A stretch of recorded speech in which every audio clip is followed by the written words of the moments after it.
Baik pemirsa, terima kasih Anda masih bergabung bersama kami dalam Market Opening dan berikut ini akan kami sampaikan sejumlah informasi menarik untuk Anda. Yang pertama, di mana Kamar Dagang dan Industri atau Kadin telah berharap bahwa semua pihak harus menerima konsekuensi dari penerapan ataupun beragam kebijakan yang sudah dilakukan pemerintah untuk menghadapi resesi ekonomi yang akan terjadi pada kuartal 3 tahun ini.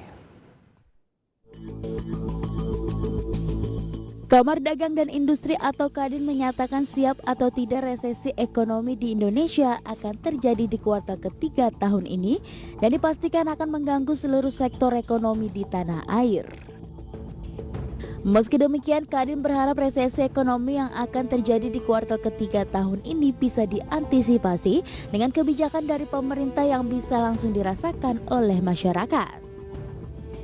Pasalnya, Kadin melihat kebijakan yang sudah dikeluarkan oleh pemerintah selama penanganan COVID-19 ini masih belum maksimal dan pengusaha mendesak agar kebijakan-kebijakan tersebut bisa dievaluasi terutama terkait teknis pelaksanaannya di mana tidak terrealisasikan di satu lembaga tertentu.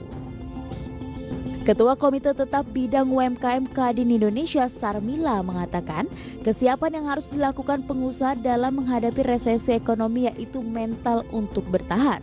Pasalnya jika dibandingkan dengan krisis ekonomi tahun 1998 sektor UMKM masih bisa bertahan, namun akibat pandemi COVID-19 saat ini sektor UMKM yang paling terdampak. Pelaku usaha saat ini menjadi korban yang paling besar loh Pak. Saat ini COVID ini.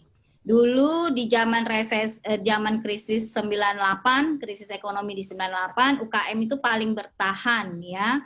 Nah, sekarang UKM ini di saat krisis post COVID-19 ini paling babak belur. Jadi sebenarnya kesiapan apa? Sekarang ini kesiapan mental, Pak, yang disiapkan udah pasti gitu ngadepin krisis. Sarmila menambahkan hingga akhir tahun ini pertumbuhan ekonomi diprediksi akan berada di kisaran minus 1,5 hingga 3%. Dari Jakarta, Gilang Praditya, IDX Channel.